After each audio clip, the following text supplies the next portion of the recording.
Ya estamos de vuelta y como se los anunciamos, la tesitura de Tesiture ya está aquí. ¿Cómo estás, Tere? Hola, Carolina. Muy bien, muy contenta con el calorcito que hace hoy. Oye, sí, hoy hace más calorcito, ¿no? Entre estos días fríos, hoy está más cálido. Sí. ¿Qué nos traes hoy, Tere? Mira, hoy me puse muy inspirada. Okay. Le titulé En tiempo de canallas es la hora de los pueblos. Me puse poética. Quiero invitarnos a pensar como en 3 postales. Y en esas 3 postales como comparar la dinámica de los canallas que le están poniendo ritmo a las grandes tragedias de la humanidad actualmente, y contrastarlos con lo esperanzador que puede ser ver lo que ahí mismo está pasando con los pueblos, ¿no? De pronto el panorama internacional nos dibuja a estos personajes imponiendo la pauta del acontecer. Por supuesto que en las últimas semanas lo más doloroso ha sido esta falsa resolución o la pausa aparente y además falsa, porque van decenas de asesinatos desde cese al fuego momentáneo e impuesto desde la lógica de los canallas, ¿no? Una canallada por donde se le vea. Esa es como la postal más grotesca, pero después lo patético que resulta el Nobel a María Corina Machado de la semana pasada, justo del viernes pasado. Es decir, esa dinámica de canalladas, ¿no? Y de pronto, pues tal vez quitar los reflectores de ahí, voltear a ver abajo y ver qué está pasando en los pueblos. Y su capacidad de cambiar la correlación de fuerzas o de irrumpir en momentos clave, ¿no? Entonces quiero como aventurar tres postales con este doble contraste, ¿no? Los canallas muy poquitos, pero que imponen su lógica de guerra, y estas masas que intentan detenerlo o irrumpir en esa lógica. Uno tiene que ver, sí, con Gaza, con esta falsa resolución Trump y con esta Europa abyecta, ¿no? Es decir, esa cumbre de Egipto, en el que Occidente, en su versión más hipócrita, fue derrotado por Occidente en su versión más cruenta, grosera y desnuda, tal y como es, ¿no? Es decir, Europa derrotada y abyecta, hincada ante Trump. Ese Occidente europeo que quiere seguir abrevando de la lógica vieja de la modernidad ilustrada, etcétera, y esa realidad que es el Occidente Trump, ¿no? Esa falsa resolución en la que Europa se pliega a una resolución que deja pasar impune un genocidio ya reconocido incluso por muchos jefes de Estado. Pensemos, por ejemplo, en Pedro Sánchez, ¿no? Por algunos jefes de Estado, incluso de la OTAN, ¿no?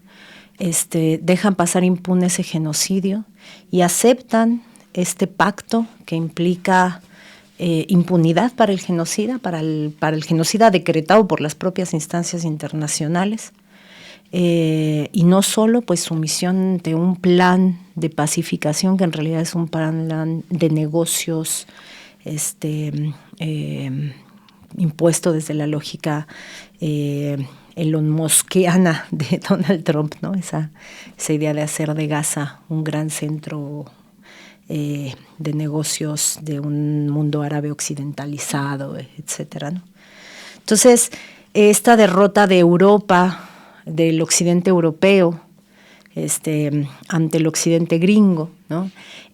Un occidente europeo, una Europa que además deja pasar por alto a sus diferencias, ¿no? Es decir, esa abyección ante Trump, pues desde la Alemania propagandista del genocidio o la extrema derecha de Meloni hasta el socialismo, con todas las comillas del caso, del PSOE español, ¿no? Toda esa Europa variopinta ideológicamente o aparentemente variopinta, plegada a un plan de paz con todas las comillas que se le deban poner, que en realidad es una derrota de los propios mecanismos que Occidente se había impuesto para la resolución de conflictos, y mucho más cuando estamos ante un genocidio, ¿no?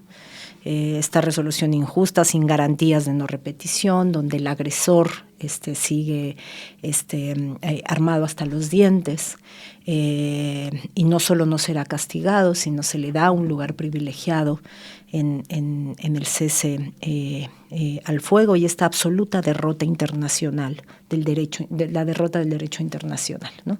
Como gran baluarte de Occidente, ¿no? La ONU dándole la máxima tribuna al genocida. Esa es la pintura del mundo occidental que tenemos, ¿no?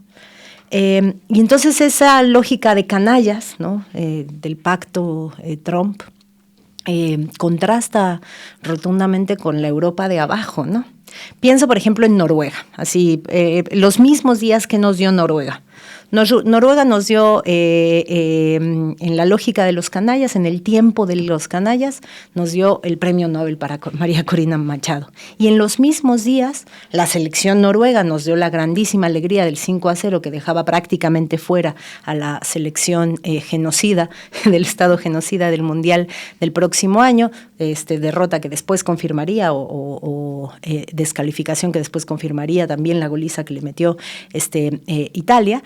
Pero bueno, entonces Noruega nos da esta postal de los canallas, esta postal canalla del Nobel a María Corina Machado, pero nos da las manifestaciones en el estadio, ¿no? Que apoyaban al pueblo palestino, repudiaban a la selección representante del Estado genocida, y inundaron las calles el mismo día de la partida, ¿no? Entonces, esas dos Noruegas, ¿no? La Noruega metida en la lógica de los canallas, con este comité del Nobel de la Paz que se lo da ya patéticamente a María Corina, y esa Noruega de abajo, que lo mismo se repitió ante la Meloni, que abyecta acepta el piropo humillante de Donald Trump en la cumbre, pues la Italia de abajo parando puertos, la Italia de abajo marchando en las calles, la Italia de abajo, la hinchada futbolera italiana gritando desde las gradas tarjeta roja para Israel. Esas dos Europas, ¿no? Lo que acaba de pasar en esta falsa, reitero, resolución o pausa del genocidio en Gaza, y es falsa porque todos los días hay asesinatos de niños, de mujeres, de palestinos en general, pero bueno, esta falsa resolución tiene esas dos realidades, ¿no? Esa lógica de las canalladas vueltas regla de la política internacional, y esa Europa de abajo que resiste, que pelea, y que estuvo a punto de romper el consenso tanista, que empujó en tiempos de la flotilla, de ahí la importancia de la flotilla, empujó, hasta que se estaba a punto de romper el consenso otanista, y creo que la intervención en ese momento de Donald Trump, cuando había estado aplazando el cese al fuego con su veto en la ONU, y esa decisión de en ese momento él poner las condiciones, no la ONU, no los mecanismos internacionales, él poner las condiciones del cese al fuego, también fue una respuesta a esa fractura que empezaba a haber en el consenso otanista, que no fue otra cosa sino el resultado de la movilización y de esta gesta de los pueblos. Entonces, primera postal de ante el tiempo de canallas, pues la hora de los pueblos, ¿no? Se puede irrumpir, se puede romper esa lógica, se puede poner esa otra cara de la moneda. Segunda postal, lo que está pasando en Estados Unidos. En Estados Unidos, bueno, hace ratito lo comentaba, en esta ya escena, algún día habrá tiempo para ir procesando desde el feminismo qué tanto sello de masculinidad hegemónica está dictando la deriva putrefacta del capitalismo en su fase actual. Ya tendremos momento de irlo pensando. De verdad va a haber mucho que hablar al respecto. O sea, estos perfiles, ya hemos hablado mucho de Milei, de Donald Trump, etcétera. Hablemos ahora de Landó. O sea, el quitavisas, ¿no? Estas representaciones de sí mismos en este intercambio con la querida Arlene Medrano, ¿no? Que le quita la visa, algún seguidor fiel del genocidio y el racismo, le contesta, hay héroes sin capa, algo así le contestó, y se produce una imagen en inteligencia artificial de él con capa, ¿no? Estas proyecciones de verdad de una masculinidad muy enferma, muy patológica, ¿no? Que se vuelve en política de Estado, en política migratoria en el caso de Estados Unidos, y que se vuelven también política exterior, ¿no? La pauta de la geopolítica, la geopolítica de los varones que despliegan su masculinidad tóxica, enferma, ¿no? Pero bueno, más allá de esas figuras que, reitero, en algún momento yo creo que el feminismo va a empezar a producir mucha literatura acerca del impacto de estos modelos de masculinidad en el proyecto de la fase actual o en la fase actual del capital, pero más allá de eso, lo que está sucediendo en Estados Unidos es muy interesante porque tenemos por un lado esta política del terror, muy emblemáticamente representada en las redadas como estrategia de terror callejero racista, que nos recuerdan a las turbas del Ku Klux Klan posteriores a la abolición de la esclavitud o posteriores al sufragio para las poblaciones exesclavas, ¿no?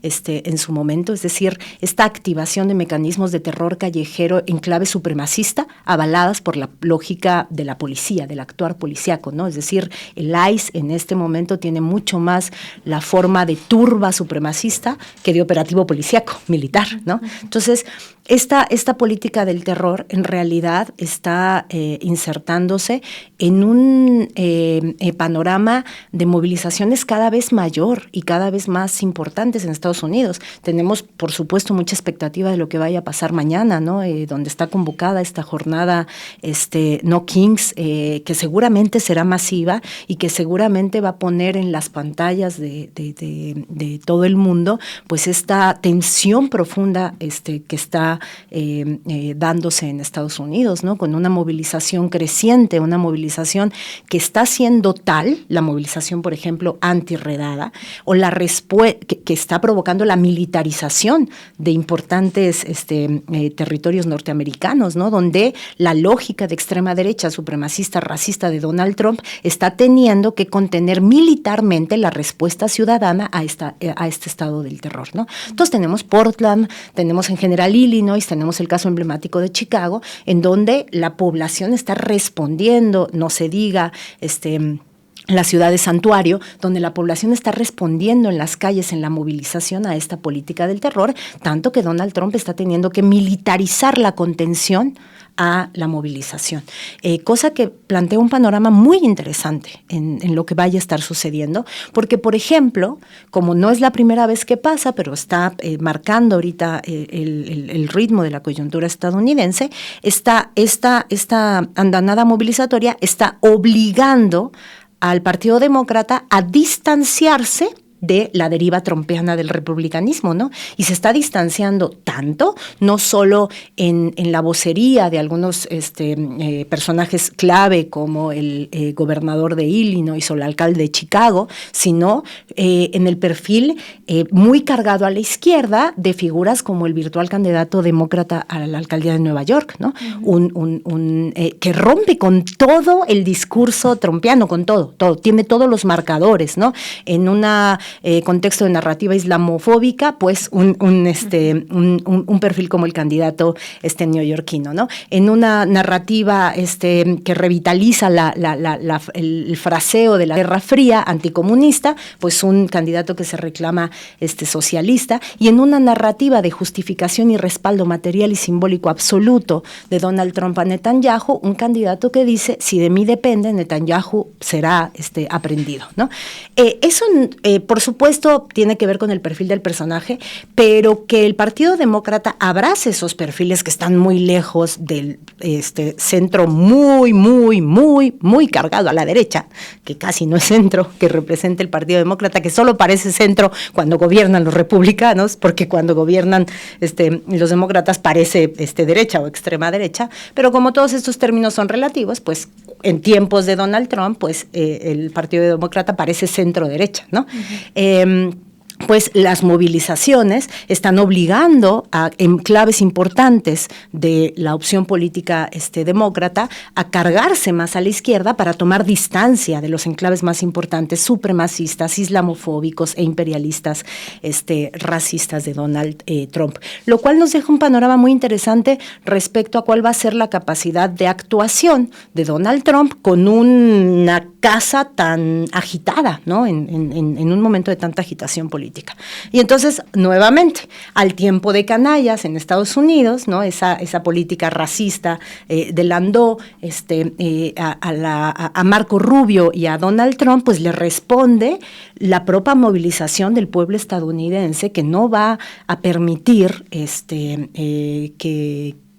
el proyecto de Donald Trump erosione aún más la por sí erosionada democracia norteamericana, y no hay mayor erosión a una normalidad democrática que la militarización de la vida pública, no para contener al crimen, que ese es otro tipo de militarización, sino como contención de la oposición política y como respuesta a la movilización. Creo que eso es como muy interesante de ver de aquí a cómo se van a ir desenvolviendo las cosas. Y la tercera postal, por supuesto, es el asedio imperialista y la amenaza de intervención a Venezuela, ¿no? Sí. Porque ahí otra vez el panorama no puede no ser preocupante, porque más allá de todo, de cualquier balance geopolítico que en estas meses uno se cansa del balance geopolítico, ¿no? Porque siempre la geopolítica te lleva a las peores escenas, ¿no? Las escenas más cruentas y como si fueran cosas esperables, pues porque así es la geopolítica, ¿no? No se rompen las relaciones con Israel, no, pues es que la geopolítica, etcétera, etcétera, ¿no? Bueno, lo que está sucediendo ante Venezuela es muy, muy preocupante, no solo porque qué tanto esté Estados Unidos interesado, dispuesto en este momento preciso a intervenir militarmente en el país bolivariano, sino porque hoy más que nunca, después de lo que ha pasado en Gaza, en la mesa en donde se toman las decisiones en el Salón Oval, está la certeza de que pueden hacerlo. Quién sabe si lo vayan a hacer, pues, pero lo que dejó la lección de esta falsa resolución en Gaza es que Donald Trump puede hacerlo. Uh-huh. Y entonces, lo haga o no, es peligrosísimo que pueda hacerlo, que tenga en sus manos la certeza de que no hay un solo mecanismo del derecho internacional que lo pare. No lo habrá, no lo hay y no lo habrá. Y ante entonces esa postal de canallas, ¿no? Donde Donald Trump sabe que puede hacerlo y está actuando sobre la base de esa certeza, y por eso impunemente, sin que ni siquiera sea noticia, puede asesinar ciudadanos de otros países en aguas internacionales sin prueba alguna. Puede jugar a eso que jugábamos cuando niños, ya ni me acuerdo, batalla naval, con vidas humanas. Puede hacerlo, porque puede hacerlo y sabe que puede hacerlo. Es gravísimo. Y entonces, ante esa lógica de canallas, pues otra vez, pues hay que voltear abajo, ¿no? Y ver qué está pasando en los pueblos. Y cuando hablamos de Venezuela, pues no podemos tampoco no hablar de Cuba y decir, ahí lo que resalta es estos pueblos que llevan décadas resistiendo, en el caso de ya casi un siglo, falta poquito, ya falta un cuarto de siglo para que estemos hablando del primer centenario de la Revolución Cubana, en el caso del pueblo cubano, y pues las décadas de asedio imperialista, golpista, al pueblo venezolano. Entonces, Cuando pensamos en qué está pasando con el pueblo cubano, con el pueblo venezolano, con este pueblo venezolano que enternece en sus imágenes de la gente, los ciudadanos de a pie, militarizándose para decir vamos a responder a la agresión, uno se pregunta cómo es posible que un pueblo como el venezolano, tan profundamente agredido, tan demacrado ya, enflaquecido por la ola migratoria, auspiciada por el bloqueo, ¿no? Lo mismo que le ha pasado a Cuba, cómo todavía hay pueblo que esté dispuesto a defender, que es lo mismo que uno dice, cómo todavía en Cuba podemos ver esas plazas llenas coreando el nombre de Fidel, ¿no? ¿Cómo es que queda pueblo dispuesto a defenderse contra el imperialismo después de todas las décadas de bloqueo, de agresión, de propaganda y de sabotaje que está comprometido, por ejemplo, en las oleadas de abandono o de migración de estos países, que no siempre es una migración detractora de proyectos, es una migración forzada por el bloqueo, ¿no? Entonces, ¿cómo es posible que siga habiendo pueblo cubano y venezolano digno? Y yo creo que ahí sí es una buena lección para otros gobiernos progresistas, porque más allá de la distancia crítica que uno pueda tomar o no con el gobierno cubano, con el gobierno venezolano, sobre todo con el gobierno venezolano en era de Nicolás Maduro, lo que no se les puede regatear es que son proyectos de izquierda gobernantes que han mantenido vivos mecanismos de movilización y organización popular, que es la que sale a defenderlos en momentos o de golpismo interno. Eso es lo que paró en Venezuela el golpe contra Chávez de inicio del siglo, ¿no? O bien esta defensa heroica, cuasi heroica del pueblo cubano, ¿no? Y esta resistencia vuelta a cotidianidad.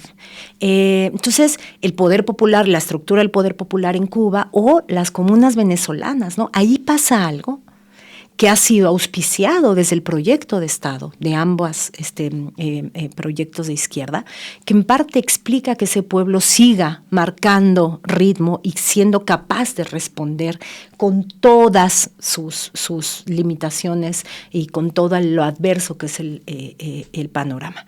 Y entonces otra vez tenemos una estampa de canallas y ahí sus pueblos, ¿no? Los pueblos que cuando pensamos en los pueblos deberíamos incluso quitarle el protagonismo a los liderazgos carismáticos, en el caso venezolano militar, de Nicolás Maduro, y pensar Venezuela es pensar a la gente de las comunas que está dispuesta a dejar la vida contraponiéndose al golpismo tipo María Corina Machado o incluso a una intervención militar del ejército más poderoso del mundo, esa pequeña nación caribeña.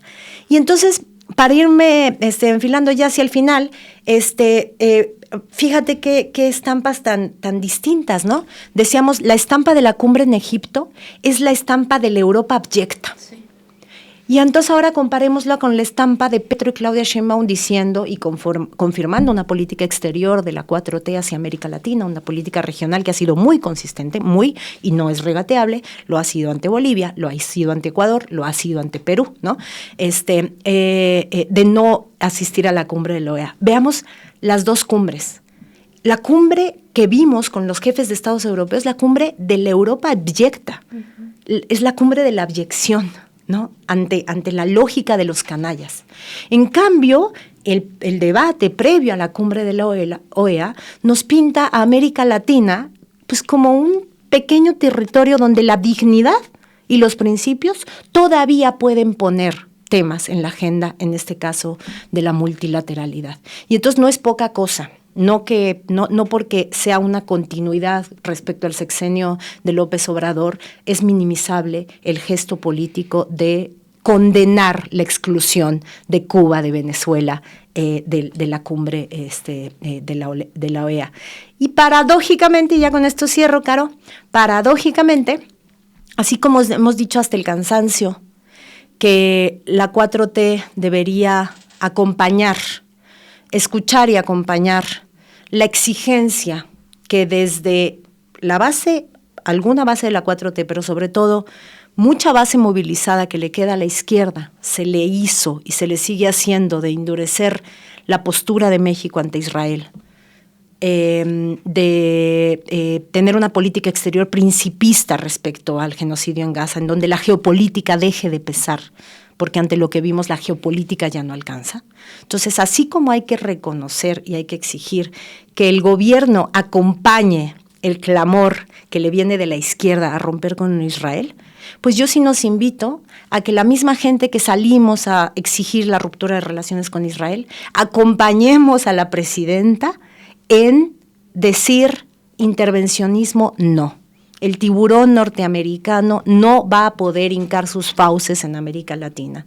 Y entonces creo que a la respuesta diplomática de la jefa de Estado, de la jefa de Estado de no vamos a la cumbre de la OEA, ojalá la podamos acompañar con movilizaciones de defensa del pueblo venezolano y del pueblo cubano, más allá de la postura política que tengamos respecto, por ejemplo, al gobierno de Nicolás Maduro. Así como exigimos que ante el genocidio en Gaza no pesen más nuestras diferencias políticas, o si defendemos o creemos que lo más importante del mundo es defender a la 4T o no, porque ante el genocidio esos no son los criterios que valen, pues ante la posible intervención militar de Estados Unidos en Venezuela, la posición que tengamos respecto a las virtudes o no del gobierno de Nicolás Maduro no son variables, es una cuestión de principio, y en este caso pues de principio latinoamericanista. Al internacionalismo con el que mucha gente reaccionó ante Gaza, ojalá seamos capaces de reaccionar con mucho latinoamericanismo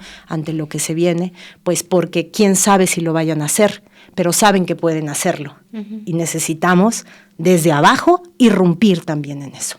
Y con eso me callo. No, no te calles, Teresa, porque tenemos muchas preguntas. Bueno, yo en principio pienso que esto que nos dices nos da también pues un impulso de esperanza, ¿no? Pienso que precisamente con este mal llamado, tú ya nos lo explicaste perfectamente, acuerdo de paz, que no tiene absolutamente nada de justicia, tampoco de paz, por estas violaciones constantes, incluso al cese al fuego. No sé tú, pero pienso que hay como una especie también de como de cierta, no pienso que, o sea, por supuesto que nadie lo celebra, pues, no, o sea, nadie medianamente enterado de este genocidio puede creer un ápice de lo que dice el ente genocida y su colaborador Estados Unidos, ¿no? Y continuamos cuestionando mucho sobre este papel que ahora hacen, pero tampoco, sí se siente también como un respiro, por lo menos aunque no sea el término del genocidio, pero sí de este ataque continuo, ¿no? Como el que estaba ocurriendo en estos 2 últimos años. Sin embargo, no sé cómo lo veas tú, pero también creo que puede inundar de pronto cierta cuestión, sí, de desesperanza en saber esto que nos mencionabas tú, ¿no? No hubo ningún organismo internacional que pudiera que intentara ni siquiera con toda la fuerza cesar el genocidio. Creo que eso destapó de una manera muy explícita y dolorosa que no hay nada que frene al genocidio y al terror y a esta impunidad completa con la que actúa Estados Unidos y en este caso de la mano de Israel, ¿no? Sin embargo, por todo lo que ahora nos dices, a mí me hace pensar en que tampoco... o sea, en que también más bien poner el énfasis, no dejar no porque sea el foco, o sea, el foco continúa estando precisamente en Palestina y en este genocidio, pero por ejemplo, ¿no? De este esfuerzo que hizo la Global Summit Flotilla, que nos decías, fue presionando, hizo que los ojos del mundo estuvieran ahí, ¿no? Las movilizaciones que nos dices también, por ejemplo, en Italia, que fueron importantísimas, estos paros en España también, con esto de la vuelta, tal. Entonces, como no dejar de pensar que las acciones que tomamos, en lo más particular, aunque pensemos que no van a tener una repercusión, es que sí la tienen, ¿no? O sea, que sí hay una repercusión, que sí hay el boicot, por ejemplo, ¿no? Que hay también varios resultados en ese sentido del boicot, de personas que se organizan y que sí hay empresas que han respondido respecto a esto. Entonces, en general, como una cuestión de esperanza, de pensar que no todo está perdido, porque sí, aunque pensamos que son acciones muy particulares, decir, bueno, ¿y qué puede pasar si salgo a una marcha, ¿no? O si exijo desde redes o en cualquier espacio que tenga yo para denunciar la exigencia de rompimiento de relación con Israel o el boicot. Sí tiene efectos, sí tuvo efectos. Y querría aquí preguntarte, porque pienso que, no sé si esto sea, pues sí, o sea, como una señal de esperanza, el pensar que por ejemplo, en el caso de Donald Trump, que nos lo has mencionado varias veces ahora en esto que expones, necesita de instrumentos mediáticos y esto implica una inversión económica muy poderosa. Lo había anunciado incluso el propio Netanyahu, por ejemplo, de esta inversión en TikTok, en Google también, para limpiar la cara al ente genocida de Israel, que no es que en general, por decirlo de alguna manera, como que las personas o el mundo apruebe, por ejemplo, el genocidio, sino que necesitan todavía de una manera de justificarlo mediáticamente, sacar todos estos instrumentos para, aunque ya sea menos creíble, pero no es que sea como una impunidad a la cara de todos, o sea, la mentira necesita ciertos instrumentos que son movidos por el dinero y que les justifican. ¿O cómo ves esta parte de que no es que ellos estén, o sea, son, digamos, poderosos porque se han hecho de todos estos instrumentos, no porque no sé si decir maldad sea la palabra correcta, pero su ruindad, su impunidad sea en sí misma algo que sea así, sino que es porque están protegidos por eso? ¿O cómo ves tú esto? Mira, creo que por un lado tenemos que ser capaces de reconocer, y además creo que los pueblos se lo merecen, de reconocer que si no han ganado, tenían todo para ganar, Carolina. O sea, tienen todas las armas. Esto que dijo Donald Trump con todo cinismo, de te di armas inimaginables que ni siquiera yo sabía que existía y te las di y las usaste bien, Bibi, genocida. Fue así. Es decir, Estados Unidos le dio luz verde y cheque en blanco a Netanyahu para que acabara con el pueblo palestino. Llevamos 24 meses de genocidio, auspiciado todo Occidente entre permitiéndolo y garantizándolo, promocionándolo. Es verdad la consigna que dice Netanyahu asesina y Trump, y ahí puedes poner Meloni, Sánchez, patrocinan, ¿no? Es literalmente verdad. Entonces, y no pudieron.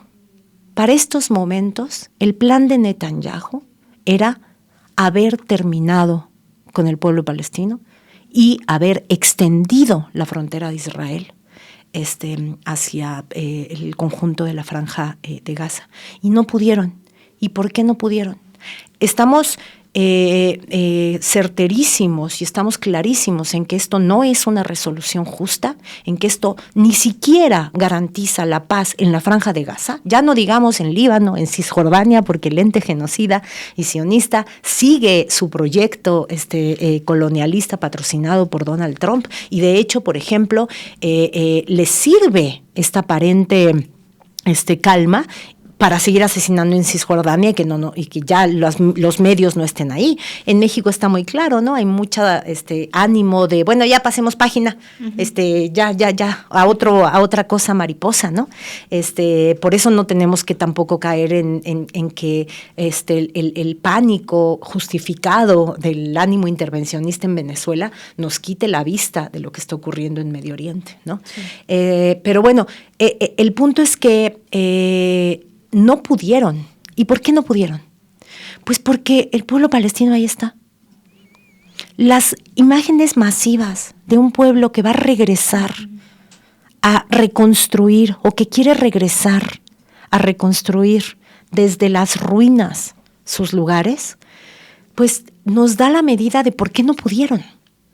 Y por qué no pudieron y por qué quién sabe si puedan hacer realidad su sueño mojado de la Dubái en la Franja de Gaza, ¿no? Esa cosa grotesca que nos enseñó Donald Trump en su video creado con inteligencia artificial, pero que también ayer en la Mesa Roja Diana Fuentes nos lo recordaba, forma parte del plan oficial de reconstrucción de la Franja de Gaza, este plan de negocios, plan inmobiliario de ciudad futurista. Ahí está el pueblo palestino. Ahí sigue, y con la rabia con la que se enfrentan con piedras al ente sionista, pues ahora están reconstruyendo sus territorios.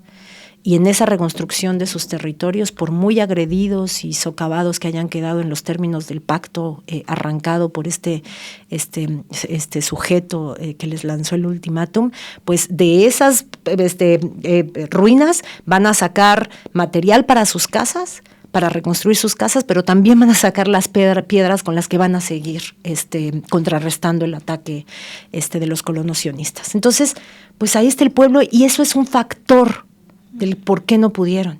A mí estas lecturas de, claro, fue la resolución del Comité de la ONU de que fue genocidio lo que le arrancó a muchos jefes de Estado la declaratoria, incluida Claudia Sheinbaum. Híjole, qué poquita fe le tenemos a los pueblos. Decir que fue la comisión de la ONU, cuando la comisionada de la ONU para eso lo decía desde el día 1, perdón, pero no fue eso. Fue la movilización, fue la Global Sumud Flotilla, fueron los sindicatos italianos, fueron el paro y la huelga general en España, fueron los poquitos que salieron aquí a cantar el otro día. Mi querida Corazza fue a cantar frente a la Embajada de Israel, o de plano ya dejemos confiar en la capacidad de irrupción de los pueblos y de la gente en la vida y en el futuro, ¿no? Entonces, ¿por qué no pudieron? Pues ganaron mucho terreno, por supuesto, y no hay que darnos por victoriosos, y hay que celebrar que bajen los asesinatos en la franja, y hay que celebrar cada niño palestino que accede a ayuda humanitaria, y hay que celebrar cada sonrisa, cada reencuentro de un rehén que tenía preso Israel con su familia después de décadas de tortura, de aislamiento, etc. Todo eso hay que celebrarlo, y hay que acompañar esa alegría y esas sonrisas. Pero lo que también es cierto es que ellos venían a arrasar y no pudieron, lo tuvieron que detener. Y eso, de verdad, que si no lo explicamos por el factor pueblo, pues como dice Rita Segato, ya que el último que salga apague la luz de este proyecto llamado humanidad y volvámonos todos bromelias o la especie que más nos guste, ¿no? Pero no, sigue habiendo capacidad de respuesta, capacidad de resistencia, capacidad de cambio de hipótesis. Y lo mismo, vámonos al Caribe, lo mismo en Cuba y lo mismo en Venezuela. Cuba es emblemático. ¿Por qué después de 7 décadas de bloqueo sistemático, de sabotaje constante, Cuba resiste, a pesar de todo? Pues porque ahí está el pueblo cubano. Sí. No es la geopolítica. Claro. No son los organismos internacionales, es el pueblo cubano. Entonces, yo sí creo que tenemos que confiar en la capacidad de que los pueblos les disputemos este campo de batalla, aun cuando tengan todo a su favor, porque tienen todas las armas y todo el dinero. Y otra victoria muy importante de la que necesitamos abrevar, y que creo que nos debe dar pauta para cómo comunicar el tema ahora, por ejemplo, intervencionismo yanqui en el Caribe, es que les ganamos en el tema Gaza, les ganamos la narrativa. Hoy en día la opinión internacional, la opinión pública internacional, independientemente de sus identidades políticas, considera que Netanyahu es un genocida supremacista equiparable a Adolfo Hitler. Eso es una victoria narrativa de los pueblos, que además la hicimos con las herramientas del enemigo, porque se las disputamos en las redes. Y el pueblo palestino, por ejemplo, dando testimonio cotidiano, sí de su sufrimiento, sí del drama, del dolor, de la guerra, del genocidio, de los heridos de guerra, de las tierras arrasadas, ahora sí como el icónico libro de Fernanda Belchor, perdón, de Emiliano Monge. Ay, qué mala onda, ya le adjudiqué a Fernanda el libro. Espero que mi amigo Emiliano Monge, que quiero mucho, nunca escuche esto que acabo de decir. Regrésenle. Ahora sí que las tierras arrasadas, el pueblo palestino dando testimonio cotidiano con estos instrumentos que son de ellos, con el teléfono celular, sí, colgados en sus plataformas, pero también dando testimonio de la alegría de los niños y niñas, de los reencuentros de la familia. En su terreno les ganamos la batalla narrativa. Lo mismo en México, ¿no? O sea, en México, si hubiéramos aprendido con lógica de derrota todo lo que nos había pasado, ¿qué hubiéramos hecho después del 2012? Así en 2006 estuvimos a punto de ganarle a la oligarquía, nos la aplicaron. paramos Reforma no sé cuántos días y después, híjole, nos replegamos. Y este señor se fue a recorrer el país, fundó su partido. En 2012 esa derrota fue brutal, brutal. Y la voluntad popular antioligarca se pudo replegar, reorganizar, reagrupar fuerzas, redefinir estrategias, y pasó lo que pasó en el 18, se refrendó como se refrendó en el 24. Y eso tiene que ver con que la gente confía en su capacidad de movilización, lucha y ver futuro, pero también tiene que ver con que les ganamos la narrativa. Se las fuimos ganando y hoy día tienen mucho dinero, pero nadie les cree. Claro. Nadie les cree. Teresa, y precisamente regresando a Venezuela y en esto que nos cuentas de la narrativa, creo que, ya lo esperábamos todos desde esto que también nos mencionas de la entrega el pasado viernes del Nobel a María Corina Machado. Pero a mí me llama mucho la atención la respuesta que pues ocurrió aquí en México. Yo no dejo de mencionar, por ejemplo, esta felicitación que hizo la UNAM, porque hay una propaganda también contra el pueblo venezolano muy intensa en nuestro país, ¿no? Creo yo, promovida precisamente por el imperio estadounidense, no solamente contra el pueblo venezolano, contra el pueblo cubano, este dicho que se hace de una manera de pronto pues graciosa, pero cuando ves lo que hay detrás pues no es chistoso, ¿no? Cuando esto de nos vamos a convertir en Venezuela, ignorando, pero con una voluntad de ignorar cuáles han sido las condiciones de precariedad, en este caso tanto con Cuba como Venezuela, de los bloqueos que impunemente ha hecho Estados Unidos. Y entonces se crea toda una maquinaria de pensar entonces en el caso preciso de Venezuela, pues esto de la dictadura, no recuerdo, creo que la semana pasada, estuvimos hablando con alguien que decía, pero por ejemplo, y de Bukele no se habla casualmente nada, ¿no? O precisamente de estos mandatarias europeas que están añísimos en el poder y que tampoco les parece entonces en esta narrativa que sean dictadoras, pero Maduro, por ejemplo, pues sí, ¿no? Y llenándose la boca con palabras como libertad, democracia, liberación, etcétera. Y creo que, fue mi impresión, ¿no? Cuando vi la andanada de medios de comunicación que sostenían esta felicitación a María Corina Machado, e insisto, la UNAM que felicitara esto, porque, y hablando precisamente de la narrativa, en el caso de Venezuela,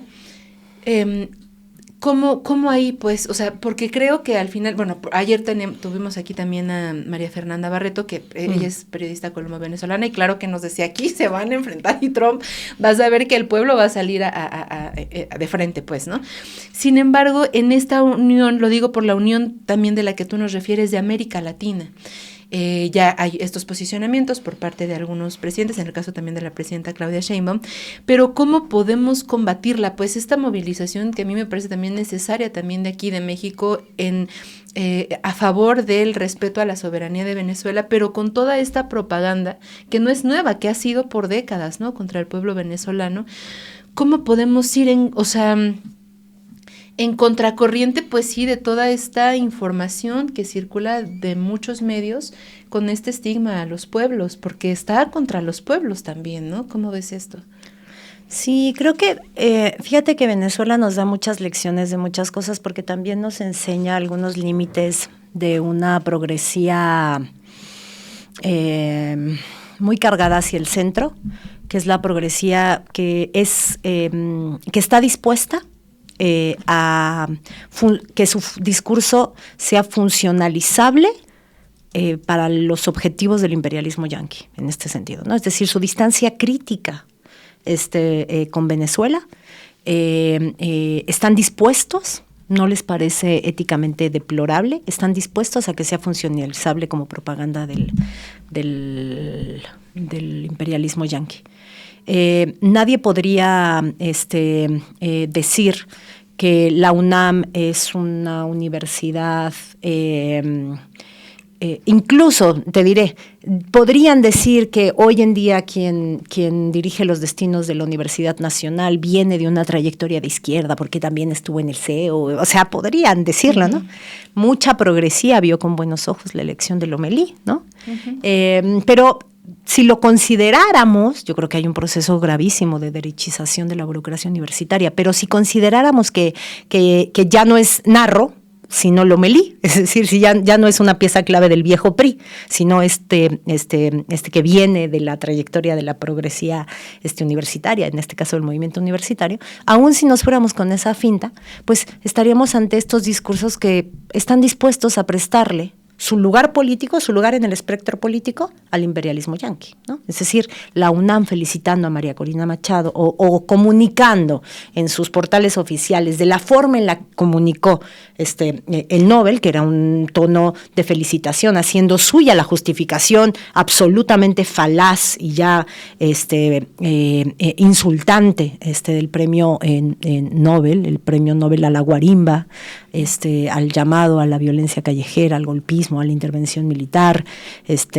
bueno, el tono con el que la UNAM comunica esto, pues es un tono que nos dibuja muy bien ese lugar, ¿no? De esta progresía que está tan edulcorada que no ve problema en prestar su voz para acompañar un proceso golpista.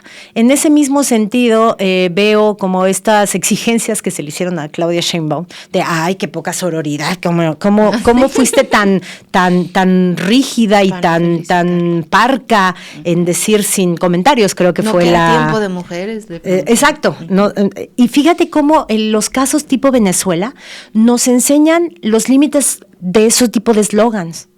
Es tiempo de mujeres, es uno de los eslogans más vacíos de contenido político que del que tengo como conocimiento en los últimos tiempos, ¿no? Y siempre que te digan es tiempo de mujeres hay que decir no, es tiempo de feminismo. Porque en el Es tiempo de mujeres, por supuesto que cabe Corina Machado, como cabe Dina Boluarte, como cabe Janine, ya no me acuerdo del apellido, de la golpista boliviana, como cabe Meloni, como cabe Ursula von der Leyen, etcétera, ¿no? Es decir, claro, también para la derecha internacional y la extrema derecha es tiempo de mujeres, por supuesto. Tiempo de mujeres no dice absolutamente nada y le da entrada a eso, ¿no? Si tú cambias mujeres por feminismo, pues ahí ya no cabe María Corina Machado, ya no cabe Silvia Meloni, que el otro día reaccionó con esa incómoda pero gran sonrisa al piropo denigrante y humillante de Donald Trump, ya no caben, ¿no? Y ese tipo de cosas pasan desapercibidas hasta que un caso como el venezolano funciona como una prueba del algodón, como le llaman, ¿no? Como un líquido de contraste que te deja ver lo que en situaciones normales no ves, ¿no? Son marcadores de posición que te dicen de qué lado está cada quien. Y entonces la UNAM, o más bien su rector, porque no pasó por ningún órgano colegiado la decisión de comunicación social de la UNAM de felicitar o de hacer suyo la argumentación de la Comisión Noruega para el Nobel a María Corina Machado, pues nos enseñó dónde está y quién es, ¿no? Sin tapujos. Explique lo que explique de que no, que en realidad lo hacemos con todos los premios Nobel porque son de interés de la comunidad universitaria, académica, etcétera, ¿no? Teresa, pues te agradecemos muchísimo, como siempre, tu claridad, que nos compartas estas reflexiones. Y ya regresó a la mesa roja. Ya, ayer regresamos, hablando justo de estos lógicas de los canallas en Medio Oriente, en América Latina, en la región, pero también un poquito intentamos cerrar con esto de la lógica de los pueblos. Uh-huh. Así que bueno, muchas gracias a la gente que ayer se conectó para ver el regreso. Y sí, ya volvemos. Qué bueno, ¿dónde la podemos ver? Cuéntanos también dónde podemos seguirte a ti, dónde podemos verte. La Mesa Roja se transmite por Capital 21, es una coproducción de Capital 21 con Pie de Página, entonces se transmite los jueves por Capital 21 a las 7 de la noche, porque Capital 21 tiene esta barra de 7 de la noche todos los días. Uh-huh. Vean La Mesa Roja, pero también vean los miércoles latinoamericanas. Todos los días a las 7 de la noche tiene una barra de mujeres, de mesas de mujeres. Tú que ahora has estado pensando mucho en estos espacios conducidos por mujeres, bueno, Capital 21 tiene esta barra a las 7 de la noche conducida solo por mujeres. La Mesa Roja se transmite por ahí los jueves a las 7 de la noche, de 7 a 8, y después se retransmite por la señal de Pie de Página a las 9 de la noche en el canal de YouTube. de pie de página. Y ahí casi siempre logramos todas conectarnos al chat en vivo, y entonces aunque el programa no es en vivo, pues ahí como que intentamos acompañar a la generosísima audiencia que nos ha prestado su escucha y sus piensos en ese chat durante todos estos episodios. Y después lo retransmite Capital 21, pero cambió el día de la retransmisión, creo que ahora son los martes, pero chéquenlo ahí en las redes de Capital 21, hay una retransmisión en señal de TV abierta, pero la transmisión es el jueves a las 7 de la noche. Yo estoy todos los miércoles en la mesa de periodistas en el canal de Julio Astillero, piensos espontáneos en @tesiture. Por cierto, hoy hice un ejercicio ahí que si al ratito pueden proyectar por acá para colarme de su audiencia, se los agradecería, porque me impresionó el encabezado que le dieron a la encuesta esta de Polls, de esta encuestadora, de las candidaturas posibles de la oposición, y entonces ponen unas candidaturas que van desde Álvarez Maínez a Alito Moreno, así Alito Moreno en el sótano, Álvarez Maínez en puntero con un impresionante 25% de las preferencias, o sea, nada, pero esa gráfica la titulan Salinas Pliego entre los presidenciables. Ya la encontré. Es impresionante. El titular. Es impresionante. O sea, de verdad, gente, veamos, o no saben leer encuestas, y entonces pues tienen de verdad problemas metodológicos básicos, elementales, que se pueden resolver en el nivel bachillerato, o bien de verdad su desprecio por la verdad ya y por sus audiencias. O sea, claro. Hoy veía a Luis Cárdenas diciendo en el top 5, Salinas Pliego en el top 5. Uh-huh. Si ustedes leen la pregunta de esa encuesta, la pregunta es la que pone los nombres. Uh-huh. Entonces, en realidad la nota, yo propuse entre dos encabezados que son fieles a lo que la encuesta refleja.